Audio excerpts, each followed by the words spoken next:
अस्सलाम वालेकुम जनाब। आज मैं बात करूंगी बढ़ते हुए हादसात के हवाले से।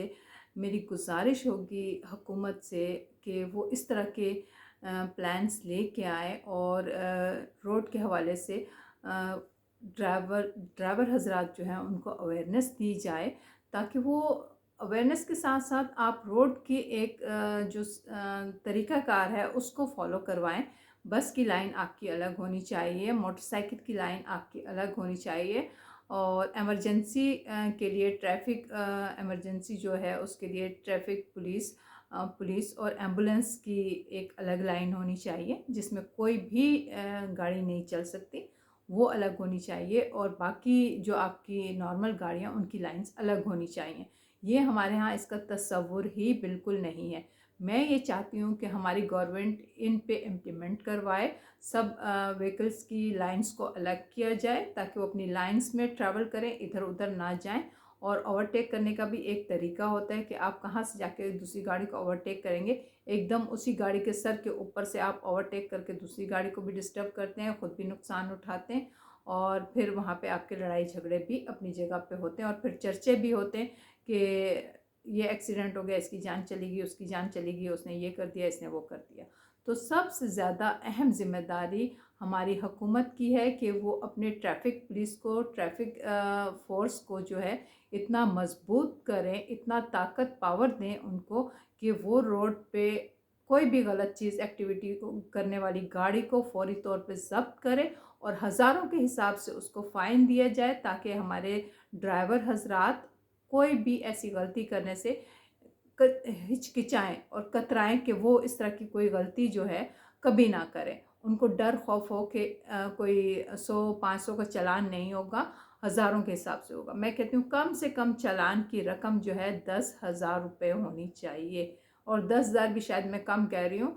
जो ट्रैफिक रूल्स की वायलेशन करेगा उसको 50,000 रुपये का जुर्माना देना चाहिए, उसको इतनी वायलेशन पे इतना ही जुर्माना होना चाहिए। इसके साथ साथ जेल का भी ऐलान किया जाए कि ऐसी रफ़ ड्राइव करने वाले हजरात को जेल की हवा भी खिलानी पड़े।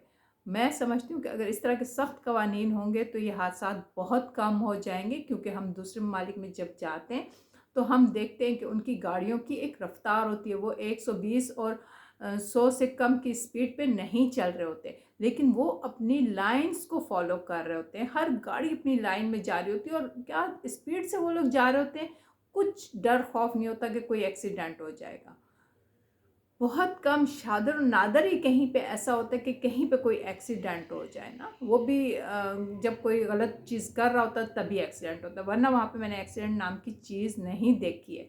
कभी कभार होता है, ये मैं आपसे कह रही हूँ, वो हो जाता है। जब दो लोग चला रहे होते हैं तो कुछ ना कुछ वो मिस्टेक करते हैं तो हो जाता है कहीं पे कुछ ऐसा। लेकिन आए दिन जैसे हमारे यहाँ ये रोज़ाना डंपर ने मार दिया, डंपर ने कुचल दिया, टैंकर ने कुचल दिया, गाड़ी ने मार दिया, गाड़ी ने कुचल दिया, ये इंतहा हो गई है।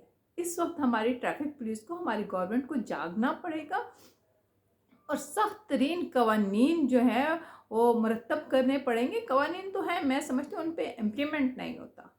पता नहीं इम्प्लीमेंट क्यों नहीं होता। पाकिस्तान को इतना सॉफ्ट स्टेट बना दिया है कि जिसका जो दिल चाहे वो करे, कोई पूछने वाला नहीं। भाई ये हमारा मुल्क है, इसकी इज़्ज़त हम करेंगे तो हम इज़्ज़त से रहेंगे। ये हमारा मुल्क है, हम इसको इज़्ज़त देंगे तो हम इज़्ज़त से रहेंगे।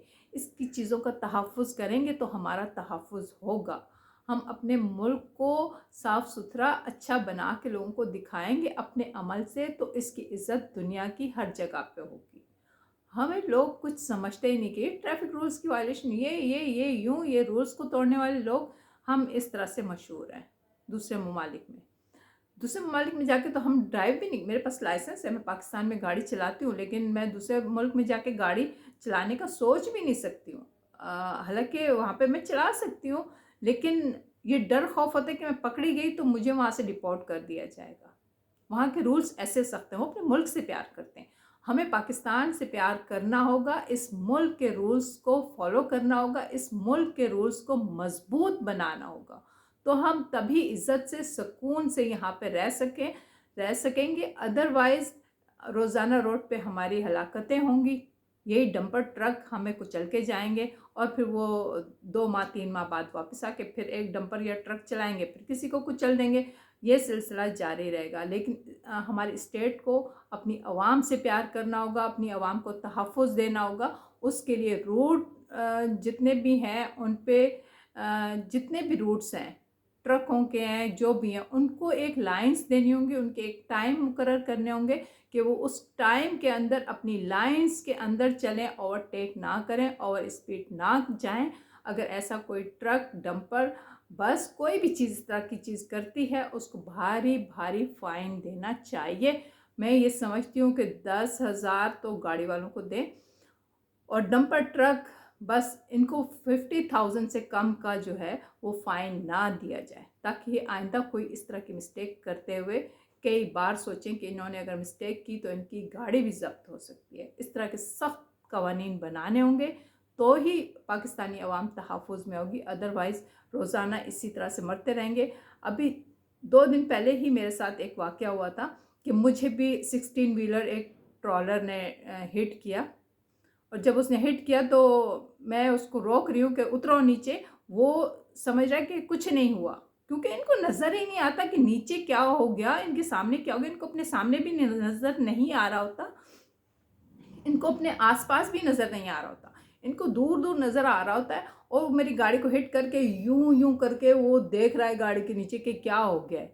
उसको मैंने जब उतारा, मैंने कहा उतरो नीचे और देखो मेरी गाड़ी को आपने हिट किया है। तो तब उसको जाके समझ में आया कि उसने गाड़ी को हिट कर दिया। तो मैं अपने बाइकर हजरात से भी, अपने भाइयों से भी कहती हूँ कि भाई इन टैंकर डंपर्स से बहुत दूर चला करो मेरे भाई, इनको नज़र नहीं आता अपने आसपास, अपने सामने, बिल्कुल सामने इनको नज़र नहीं आता। तो अपनी जान की हिफाजत जब तक खुद कीजिए, जब तक आपके लिए कवानीन बने, अपना तहफ़्फ़ुज़ खुद कीजिए। Thank you.